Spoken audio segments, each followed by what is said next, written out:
Good morning. आज का जो हमारा टॉपिक है ये है फैक्टर्स अफेक्टिंग कम्युनिकेशन। एक अच्छा वक्ता बनने के लिए, अच्छी तरह से कम्युनिकेट करने के लिए प्रॉपर ट्रेनिंग की ज़रूरत पड़ती है। और इस ट्रेनिंग के अंदर ये भी आता है कि कौन से ऐसे फैक्टर्स हैं जो कम्युनिकेशन को अफेक्ट कर सकते हैं, प्रभावित कर सकते हैं।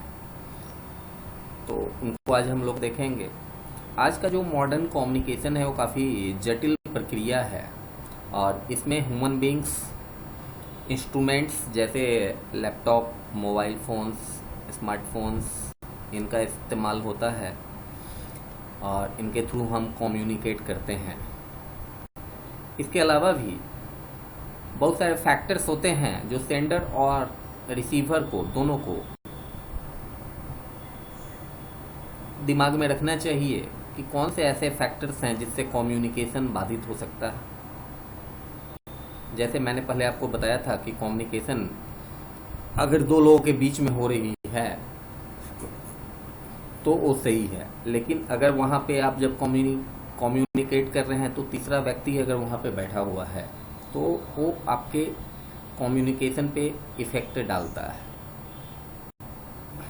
तो इस तरह की बात होती है। फॉर एग्जांपल, अगर सपोज कीजिए कि आपको लीव लेना है 10 दिन का और आप डायरेक्टर चैम्बर में जाते हैं, डायरेक्टर मैडम को एप्लीकेशन देते हैं फॉर 10 डेज लीव, और उस समय मान लीजिए कि आपके कोई टीचर वहाँ पे बैठे हुए हैं, तो डेफिनेटली है कि डायरेक्टर टीचर से उनकी राय लेंगे आपके 10 डेज के लीव के एप्लीकेशन के ऊपर। तो टीचर का जो फीडबैक होगा, जो रिमार्क होगा, वो अफेक्ट करेगा आपके कम्युनिकेशन को कि आपको लीव दिया जाए या न दिया जाए। तो फैक्टर्स अफेक्टिंग कम्युनिकेशन में पहला पॉइंट हमारा जो है यह है कॉन्सेप्चुअल क्लैरिटी। किसी भी कम्युनिकेशन की शुरुआत जब हम करते हैं तो सबसे पहला प्रोसेस जो मेंटल प्रोसेस होता है कि हमारे दिमाग में आइडियाज, विचार खुद ही आते हैं। ह्यूमन बींग्स के पास थिंकिंग पावर है और उनके दिमाग में आइडियाज आते हैं। जैसे हम धरती पे, अगर आप मान लीजिए कि आपको आम खाना है तो आपको सबसे पहला प्रक्रिया होता है आम खाने का क्या, आपको धरती पे आम का बीज डालना होगा, फिर उसमें से पौधा निकलेगा, उस पौधे को आप सींचते चले जाते हैं और उसके बाद वो पौधा एक दिन पेड़ बनता है, उस पर फल लगता है, तब आप आम खाते हैं। उसी तरह एक्शन की शुरुआत कैसे होती है, हमारे दिमाग में पहले आइडिया आता है, हम उस आइडिया पे बहुत निगेटिव और पॉजिटिव दोनों तरीके से विचार करते हैं और फिर उस आइडिया पे काम करना शुरू करते हैं।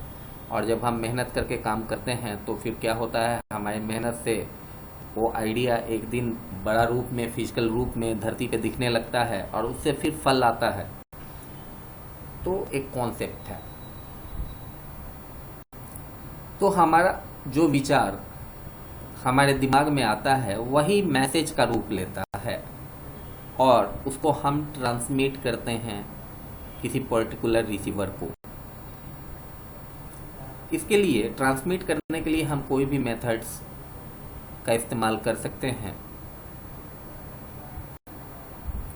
और हम देखते हैं किस तरीके से हम रिसीवर के पास सही तरीके से अपने विचार को पहुंचा पाएंगे और उसी मेथड का हम इस्तेमाल करते हैं।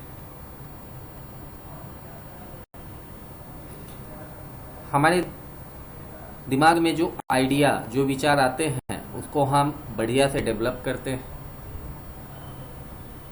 उसका मतलब निकालते हैं, उसका फ़ायदा क्या होगा, क्या बेनिफिट्स होगा, उससे वो लिखते हैं।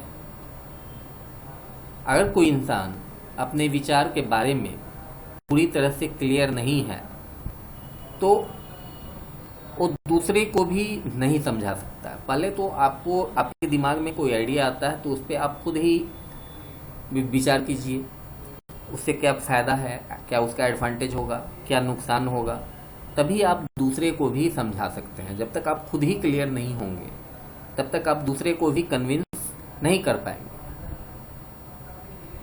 हम जो भी काम करते हैं तो हमारा हर काम हमारे दिमाग में उपजने वाले विचारों पे ही आधारित होता है। जिन लोगों के दिमाग में अच्छे विचार आते हैं तो उनका कम्युनिकेशन भी अच्छा होता है और उनका काम भी अच्छा होता है। इसलिए कॉन्सेप्चुअल क्लैरिटी, कम्युनिकेट करने से पहले क्लियर हो जाना प्रॉस एंड कॉन्स के बारे में ये काफ़ी ज़रूरी होता है। दूसरा पॉइंट जो हमारा है लैंग्वेज। हम या तो मौखिक या लिख के कम्युनिकेट करते हैं। लोग बहुत सारी भाषाओं में बातचीत करते हैं, लिखते और पढ़ते हैं। तो सेंडर जो कि किसी से कम्युनिकेट करना चाहता है, किसी को अपना मैसेज भेजना चाहता है, उसको ये पता होना चाहिए कि रिसीवर को कौन सी भाषा आती है। अगर मान लीजिए किसी को इंग्लिश नहीं आती है और आपने उसको इंग्लिश में मैसेज कर दिया तो आपकी बात को नहीं समझ सकता है। तो ये भी एक फैक्टर, लैंग्वेज भी एक इम्पॉर्टेंट फैक्टर है जो कम्युनिकेशन को प्रभावित करता है। इसलिए आप उसी भाषा में कम्युनिकेट कीजिए जो भाषा सामने वाले को आती है। अगर ऐसा नहीं है तो ट्रांसलेटर की जरूरत पड़ेगी।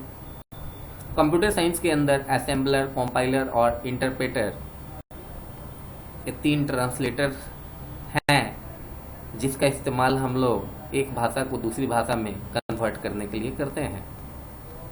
हर भाषा के पास उसका अपना शब्दकोश होता है और जो क्वालिटी है कम्युनिकेशन का वो डिपेंड करता है कि कितने पढ़े लिखे लोग कम्युनिकेट कर रहे हैं।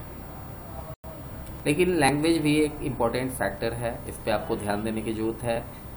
लोगों से उसी भाषा में बात कीजिए जो भाषा उनको आती है, ताकि वो आपकी बात को आसानी से समझ सके। तीसरा जो हमारा पॉइंट है ये है मूड्स एंड रिसेप्टिविटी। लोगों का मूड, दिमाग और ग्रहण करने की, बात को समझने की क्षमता, ये भी कम्युनिकेशन पे अपना प्रभाव डालता है। कौन इंसान किस समय किस मेंटल अवस्था में बैठा हुआ है। अब सपोज कर लीजिए किसी को डांट पड़ी है काफ़ी ज़ोर से, या कोई बीमार है, या कोई काफ़ी किसी प्रॉब्लम के कारण काफ़ी टेंशन में है, और उस समय आप उसको आप उससे कम्युनिकेशन करेंगे तो क्या होगा, वो निगेटिव रिस्पॉन्स ही आपको मिलेगा और आपकी बात पे ज़्यादा ध्यान नहीं देगा, क्योंकि उस समय उसका मूड सही नहीं है, वो किसी पर्टिकुलर प्रॉब्लम के बारे में सोच रहा है, उसके सॉल्यूशन के बारे में सोच रहा है। तो हमेशा कम्युनिकेट करते समय रिसीवर के मूड और उसके ग्रहण करने की क्षमता पे भी ध्यान देने की जरूरत होती है। अगर दोनों में से, कम्युनिकेशन में हमेशा 2 पार्टी होते हैं, सेंडर एंड रिसीवर, और उन दोनों में से कोई भी अगर सही मानसिक अवस्था में नहीं है तो आपकी बात पे वो ध्यान नहीं देगा। एक थका हुआ वक्ता, एक गुस्से में जो आदमी होता है, तो गुस्से वाला आदमी, एक चिंतित व्यक्ति और ऐसे लोग जो ज़्यादा काम के कारण हमेशा थके हुए होते हैं, और ऐसा सुनने वाला व्यक्ति जो सुन सुन के बोर हो चुका है, ये लोग अच्छा कम्युनिकेशन नहीं कर सकते हैं। चौथा पॉइंट हमारा है timeliness. Most messages have a time value. ज़्यादातर जो मैसेज होते हैं उनका एक टाइम वैल्यू होता है।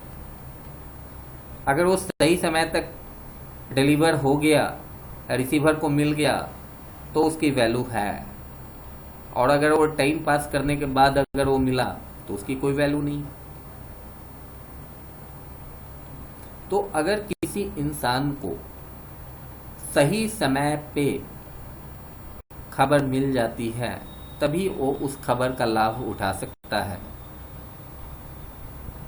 नहीं तो वो उस खबर समय बीत जाने के बाद उसको उस खबर का कोई लाभ नहीं मिलता है। ये लोगों के ऊपर भी लागू होता है और व्यापार में भी ये सिस्टम लागू होता है।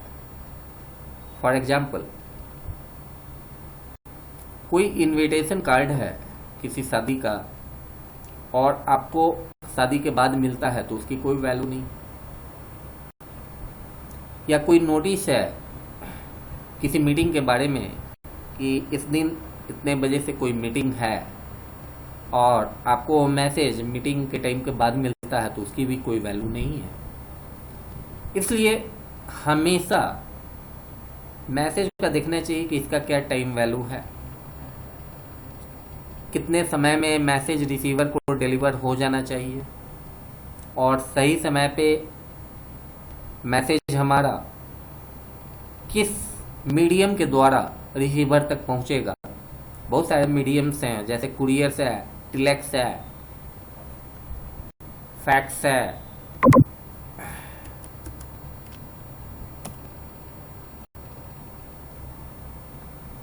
टेलीफोन है, ईमेल है, व्हाट्सएप है, फेसबुक है, मैसेंजर है। इस तरह के बहुत सारे मीडियम्स हैं और सबसे बेस्ट मीडियम है या तो आप कॉल भी कर सकते हैं। तो हमको देखना होगा कि हमारे मैसेज की क्या टाइम वैल्यू है और कौन सा मीडियम सही समय पे हमारे मैसेज को डिलीवर कर सकता है, तो उसी मीडियम के थ्रू अपने मैसेज को भेजना चाहिए। तो ये इम्पोर्टेंट फैक्टर्स हैं जो कम्युनिकेशन को पे अपना प्रभाव डालते हैं। अगले वीडियो लेक्चर में मैं आपको इसेंशियल्स ऑफ इफेक्टिव कम्युनिकेशंस के बारे में बताऊंगा कि अपने कम्युनिकेशन को इफेक्टिव बनाने के लिए क्या क्या जरूरी होता है।